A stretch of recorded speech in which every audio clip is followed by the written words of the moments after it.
오늘은 마가복음 6장 1절에서 6절까지 말씀 묵상합니다. 6장 1절에서 6절 말씀 읽습니다. 예수께서 거기를 떠나사 고향으로 가시니 제자들도 따르니라.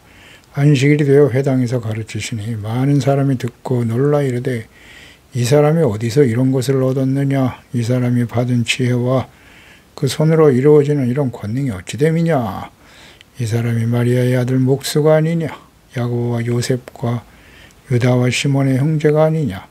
그 너희들이 우리와 함께 여기 있지 아니하냐 하고 예수를 배척한지라. 예수께서 그들에게 이르시되 선지자가 자기 고향과 자기 친척과 자기 집 외에서는 존경을 받지 못함이 없느니라 하시며 거기서는 아무 권능도 행하실 수 없어 다만 소수의 병자에게 안서에 고치실 뿐이었고 그들이 믿지 않음을 이상히 여겼더라. 이에 모든 촌에 두루다니시며 가르치시더라. 아멘.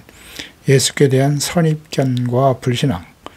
예수님은 갈릴리 여러 지역에 사역하시다가 제자들과 함께 자신의 고향인 나사렛으로 가셨습니다. 이는 예수께서 고향 사람들에게 하나님의 나라의 복음을 전하시려고 하는 목적을 가진 방문이었습니다. 나사렛은 예수님의 어린 시절을 보낸 곳으로 그분의 인간적인 배경을 잘 아는 사람들이 사는 곳입니다. 그러나 예수님은 그곳에서 특별한 환영을 받지 못하고 오히려 그분의 권위와 사역을 의심하여 예수님의 그리스도 되신과 하나님의 아들이라는 사실을 결코 받아들일 수 없었고 오직 사람으로만 인식하여 믿을 수가 없었습니다.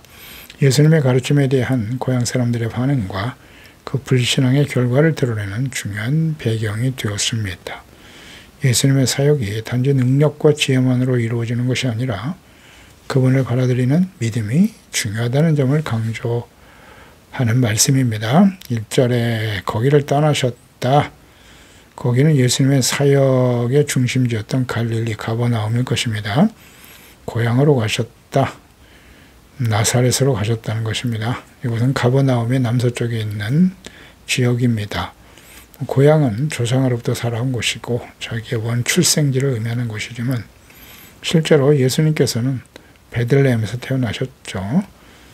그래도 나사렛 출신의 거기서 살던 요셉과 마리아가 그들을 통해서 예수님이 이 땅에 태어나게 하셨고 그 이후에도 나사렛에서 30여 년간 부모와 형제들과 함께 살았던 고향이었던 것이지요. 누가는 예수께서 자라난 곳은 나사렛이다라는 장소를 분명히 밝히고 있습니다. 누가복음 4장 16절에 예수께서 그 자라나신 곳 나사렛에 이르사 안식일에 하시던 대로 회당에 들어가서 성경을 읽으셨다라고 말씀하고 있죠. 예수께서는 나사렛에서 성장하셨으나 공생의 사역의 중심을 갈릴리 가버나움이었다. 분명하죠. 고향 나사렛에는 한 2번 정도 방문하셨던 것으로 보입니다. 제자들도 쫓았다. 그러니까 예수께서 고향 방문이 단순한 휴가나 무슨 가족 상봉이 목적이 아니라 복음 전파를 목적으로 방문한 것임을 보여줍니다. 예수님께서 가시는 곳에 모두 함께하는 제자들, 즉 예수님의 그 가르침, 또 예수님의 말씀, 행하신 모든 사역을 직접 보고 경험하며 증거하는 증인들이죠. 그래서 2절에 보면 안식일에 회당에 들어가셨다. 그곳에서 가르쳤다라고 말씀하셨고 사람들이 듣고 놀랐다. 이 사람이 어디서 이런 것을 얻었지? 이 사람이 받은 지혜와 손으로 이루는 권능은 어찌 된 것인가? 그러니까 예수께서 회당에서 고향의 나사렛 회당이죠. 설교할 기회를 갖게 되었다. 회당을 방문한 선생에게 회당장의 성경을 강의할 수 있도록 기회를 주시는 것인데요. 당시의 문화죠.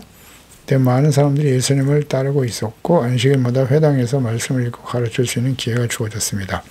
그러니까 많은 사람들이 예수님을 하나님의 아들 그리스도로 믿지는 않았으나 랍비로 이해하고 있었음을 보여줍니다.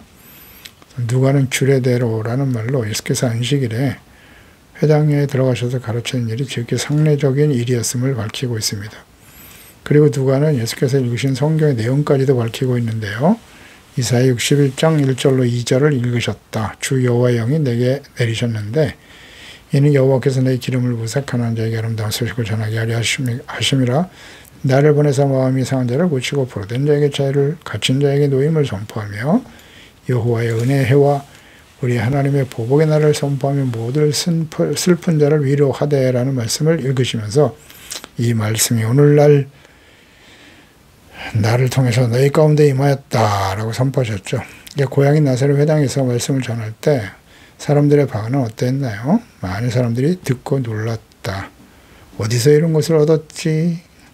그 지혜와 능력은 어찌 됨이냐? 믿기지 않을 만큼 놀라웠던 것이지요. 사실 그들은 예수께서 30여 년 전 성장 과정을 줄곧 지켜보았던 가족과 친지 이웃들이었기 때문에 예수께서 탁월한 지혜와 능력으로 성경을 읽고 가르치거나 많은 권능을 행하시는 일을 도저히 이해할 수가 없었던 것입니다. 놀라움과 의심의 눈초리로 바라볼 수밖에 없었습니다. 보면 목수의 아들로 거기서도 자랐고 예수님에 대해서 이러한 선입견을 가지고 있었고 그들은 그분의 탁월한 지혜와 권능을 직접 목격하면서도 오히려 그의 가르침과 그의 권능의 근원이 무엇인가, 진정 하나님께로부터 주어진 것인지, 혹은 당시의 바리새인들이 서기관들이 말하는 것처럼 귀신이 들려 이러한 짓을 하는 것인지 의심에 쌓이게 되었던 것입니다. 그러니까 인간적인 선입견을 가지고 예수님을 대하는 사람들은 결코 말씀과 복음을 듣지만 믿을 수 없게 된다는 사실을 우리에게 가르쳐 주는 것입니다. 3절에 보면 이 사람이 마리아의 아들 목수가 아니냐, 야고보 요셉 유다 시몬의 형제가 아니냐, 그리고 예수님을 배척했어요. 예수님에 대한 선입견이죠. 이 사람이 마리아와 목수의 아들이다. 고향 사람들이 예수님을 바라보는 시각이죠. 그러니까 이 사람들 우리와 같은 나사렛 생계를 유지하며 살던 보통 사람들이 아닌가. 마리아와 요셉의 아들이 랍비라 칭하면서 이적을 행하고 돌아다니는데 이게 도대체 어찌된 일인가, 도저히 믿을 수 없는 일이라는 의심과 혹은 비아냥거림일 수도 있겠습니다. 그러니까 예수께서 나사렛에서 자라심과 어머니와 형제, 자매가 있음을 밝히고 있습니다. 그리고 예수께서 목수였음이 드러나 있죠. 마태복음에서는 목수의 아들이다. 마태복음 13장 55절이죠. 이는 그 목수의 아들이 아니냐? 그 어머니는 마리아, 그 형제들은 야고보, 요셉, 시몬, 유다라 하지 않느냐? 라고 말씀하고 있고요. 누가복음에서는 단순히 요셉의 아들로 묘사되어 있습니다. 누가복음 4장 22절에 그들이 다 그를 증언하고 그 입으로 나오는 바 은혜로운 말을 놀랍게 여겨 이르되 이 사람이 요셉의 아들이 아니냐. 이를 종합해 보면 요셉이 목수였고 예수께서도 목수로 함께 일하고 계셨음을 알 수 있습니다. 마리아의 아들임을 밝히는 것은 예수님의 그 탄생 비화죠. 숨겨진 이야기예요.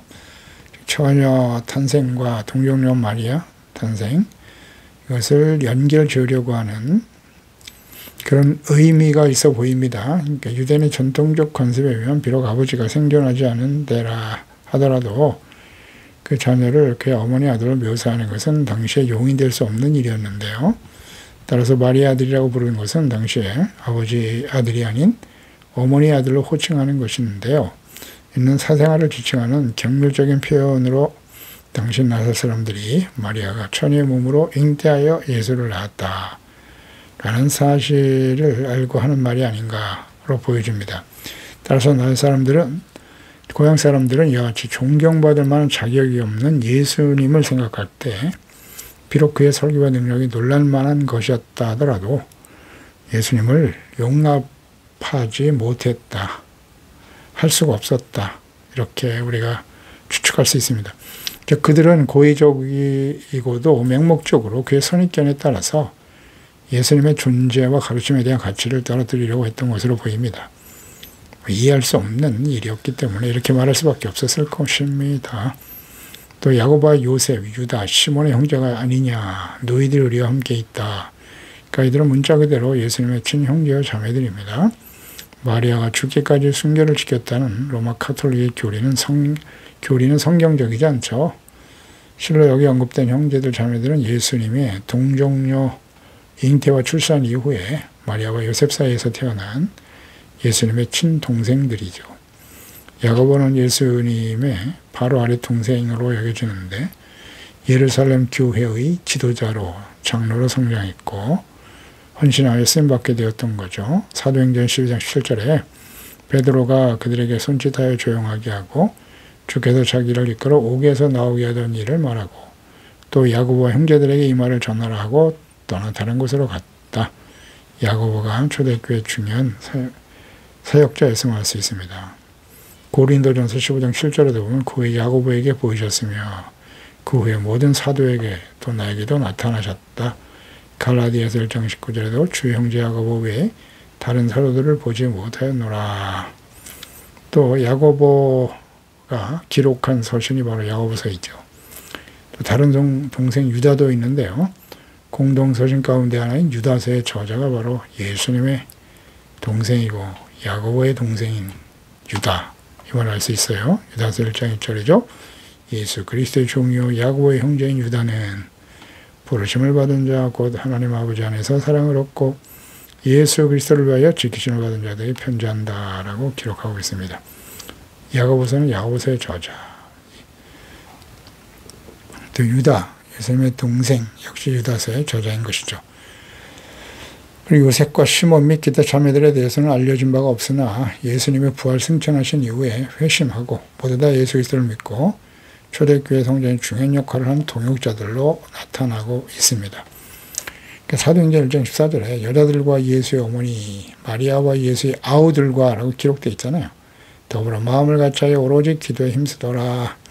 그러니까 이들이 초대교회에 예수님의 신선한 동역자고 복음을 위해서 헌신될 수 있었던 이유가 사도행전 1장에 주님의 말씀을 듣고 부활 승천하시기 직전에 예루살렘을 떠나지 말라 성령 세례 받아라 이 말씀을 듣고 그곳에 있었단 말이에요.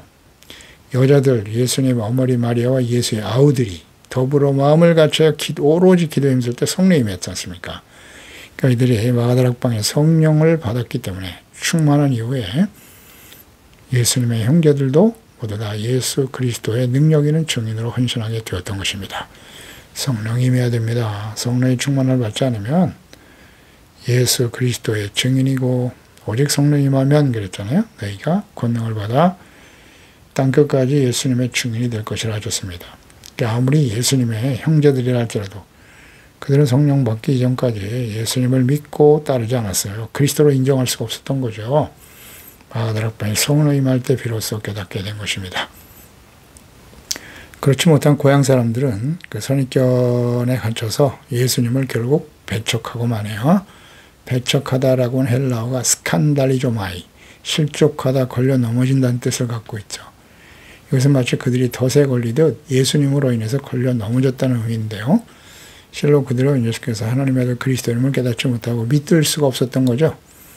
그래서 그분을 통해서 오히려 실족하고 예수님을 배척하고 몰아낸 것입니다. 그러니까 예수님은 30년 동안 자신들과 함께 이웃으로 살아온 고향 사람들 선입견을 극복하지 못하였고 그로 인해서 오히려 실족했다. 불신앙에 빠지고 말아 배척하게 되었다는 거죠. 이것은 곧 구원의 은혜를 받지 못하게 되었다는 것입니다. 자, 오늘날도 성령으로 거듭나 예수 그리스도를 믿고 섬기며 증거하는 형제와 가족들 이해하지 못하죠. 예수님을 믿기 전에 옛사람의 모습만 가지고 이해하려고 하는 사람들이잖아요.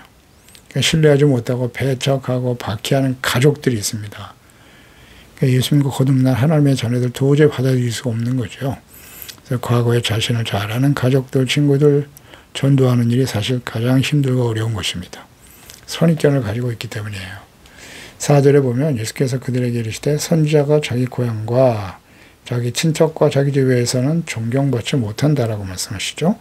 선지자가 고향, 친척 집에는 존경을 받지 못한다. 이 구절은 고향 사람들의 배척에 대한 예수님의 반응으로서 당시 보편적으로 알려져 있는 격언을 인용하여 말씀하신 것입니다. 그러니까 속담이나 격언에 보면 유다, 헬라 문헌의 다양한 형태로 나타나고 있는데요. 그 중에서 철학자가 자기 고향에서는 어렵게 산다라는 말도 있고요. 친밀하면 오히려 경멸을 낳는다라는 격언구들이 있습니다. 나사렛 사람들이 예수께서 그리스도이시며 하나님의 아들이라는 사실을 이해하지 못했던 것은 예수님의 가족들과 마찬가지로 그들이 예수님의 인간적인 모습, 그 자신들과 별반 다름이 없는 사람에 불과하다는 사실에 너무 집착하고 있었기 때문입니다. 그래서 마가는 친척과 자기 집이라는 말을 사용함으로써 자신의 가족까지 예수님을 신뢰하지 못하고 있었다라고 밝히고 있습니다. 당시 고향 사람들과 가족들까지 예수님을 이해하지 못하고 배척하고 있음을 보여줍니다. 가족들과 친지들, 인과적인 선입견을 가진 사람들이 예수 그리스도를 믿기가 얼마나 어려운지를 보여줍니다. 오늘날 이 시대도 마찬가지죠. 우리 가족들 주변에 불신앙하는 가족이나 이웃들을 보면 이해할 수 있는 말씀입니다. 5절에 보면 거기서는 아무 권능도 행하실 수가 없었다. 다만 소수의 병자에게 안수하여 고치실 뿐이었다. 그러니까 예수님의 능력과 권위에 대해 불신앙하고 배척하는 고향 사람들이 거주하는 나사렛에서의 제한적 사역이 한계성을 나타내 보여주고 있고요. 예수께서 이곳에서의 사역을 계속할 수 없어서 절제할 수밖에 없었다라는 것을 보여줍니다. 마태복음 13장 58절에는 그들이 믿지 않음으로 말미암아, 이게 원인이 된 거죠. 거기서 많은 능력을 행하지 아니하시니라. 그러니까 예수께서 행하시는 많은 능력과 역사들은 무엇을 바탕으로, 무엇이 원인이 되냐면 그 말씀을 받고 듣는 사람들의 믿음, 믿음이 근거가 되는 거예요. 믿음을 보시고 역사하시는 거거든요. 그들이 믿지 않았다. 그래서 능력을 행하실 수가 없었다는 것입니다. 믿음과 하나님의 기적과 역사는 중요한 관련을 가지고 있어요. 예수님께서 이 모든 병을 고치시고 귀신을 쫓아내실 수 있다라는 믿음. 그 믿음은 어디서 오는 거죠? 믿음은 들음에서 나고 들음은 그리스도의 말씀으로 말미암았다. 주님께서 말씀 한마디로 귀신을 쫓아내시죠. 풍랑도 말씀 한마디에 잠잠하게 하시고 자연도 순응하잖아요. 이와 같은 주님의 말씀을 듣게 되었을 때 듣고 믿음이 생기는 거예요.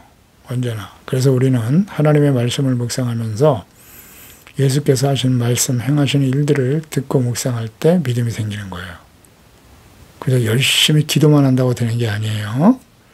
열심히 예배만 많이 드리면 된다고 생각하는데 그렇지 않아요. 하나님의 말씀을 듣고 믿을 때 예수님이 누구신가, 행하신 일, 그 가운데 나타난 하나님의 뜻, 이런 것들을 제대로 깨닫고 이해할 때 우리의 믿음이 생기는 겁니다. 그래서 예수님에 대한 선입견을 가지고 믿지 않는 고향 사람들, 그들에게는 많은 능력을 행하실 수 없었던 것입니다. 그래서 예수님의 의지와는 상관없이 당신의 권능을 행할 수 없었던 원인이 고향 사람들의 선입견과 불신앙입니다.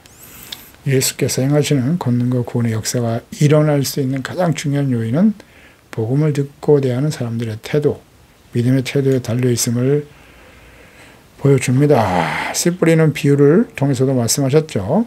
말씀의 씨앗이 뿌려질 때 길가 돌과 가시떨기와 같은 마음을 가진 사람들, 믿음이 없이는 치료의 기적도 일어나지 않다라는 거예요. 그러니까 열매 맺지 못한다는 거죠. 그 마음을 새롭게 변화를 받는 것이 대단히 중요하죠. 겸손한 마음, 온유하고 겸손한 마음이 있어야 돼요. 그럴 때 그 믿음의 역사를 통해서 많은 기적과 능력이 나타나게 되는 것이죠. 그러니까 우리가 여러 가지 문제들이 있어서 하나님께 나와서 기도하고 있는데요. 기도할 때 반드시 하나님의 말씀을 들어야 되고 우리의 마음을 기경해야 돼요. 온유하고 겸손한 마음이 되도록 해야 되는 것입니다. 그리고 믿음, 주님의 말씀을 들음으로써 예수님이 어떤 분이신지, 또 예수께서 하신 그 말씀들이 어떻게 성취되었는가 하는 것을 분명히 좀 깨닫고 믿을 때 주님의 놀라운 치료 역사도 일어나게 되는 것이고 응답이 다가오게 된다는 사실입니다. 그냥 기도만 한다고 되는 거 아니에요. 잘 묵상해야 됩니다. 그래서 마가복음 1장 15절에 말씀하셨죠. 이르시되 때가 찼고 하나님의 나라가 가까이 왔으니 회개하고 복음을 믿어라 이거예요. 회개 그리고 복음을 믿어라.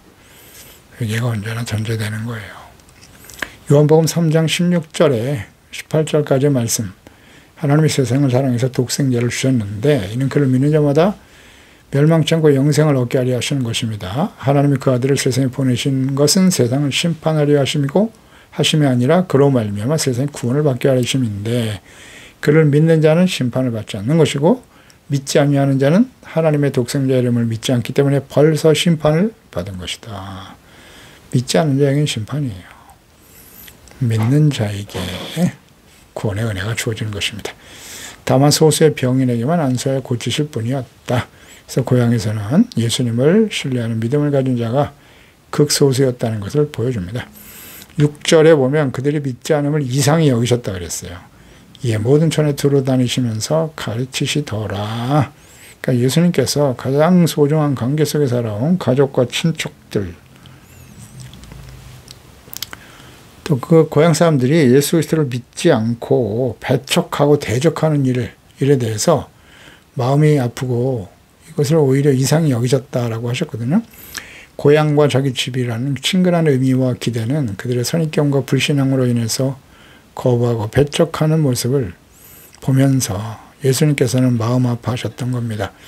가족들과 친구들의 구원에 대한 열망은 누구보다도 강하죠. 우리가 예수 믿고 나면 소중한 가족들, 친구들이 먼저 예수 그리스도를 믿고 구원받기를 간절히 원하며 기도하고 복음을 전하게 됩니다. 그런데 가장 가까운 가족들로부터 더 많은 배척과 박해를 당하기도 하고 거부를 당하기도 하거든요. 이것 때문에 굉장히 마음이 아픈 것입니다. 모든 촌에 두루다니며 가르치시더라.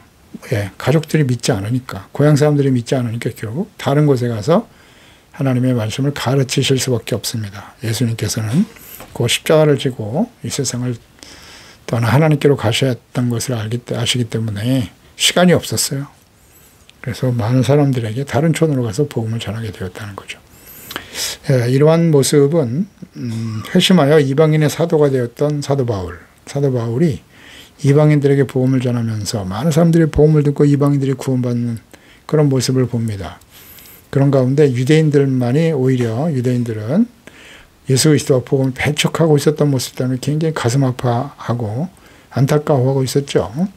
로마서 9장 3절에 보면 나의 형제 곧 고륙의 친척을 위하여 내 자신의 저주를 받아 그리스도에게서 끊어질지라도 간절히 원하는 바라고 선포하고 있습니다.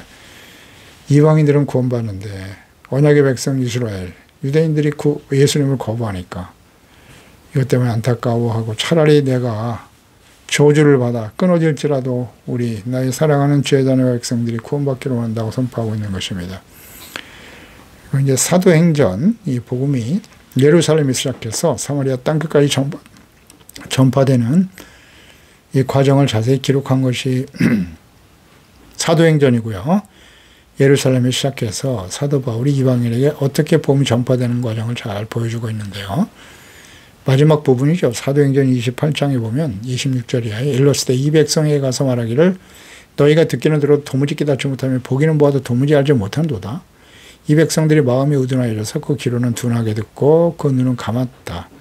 이는 눈으로 보고 귀로 듣고 마음으로 깨달아 돌아오면 내가 고쳐줄까 함이라 하였는데 그런즉 하나님의 이 구원이 이방인에게로 보내준 줄을 알아. 그는 그것을 들으리라 하더라 라고 마감하거든요.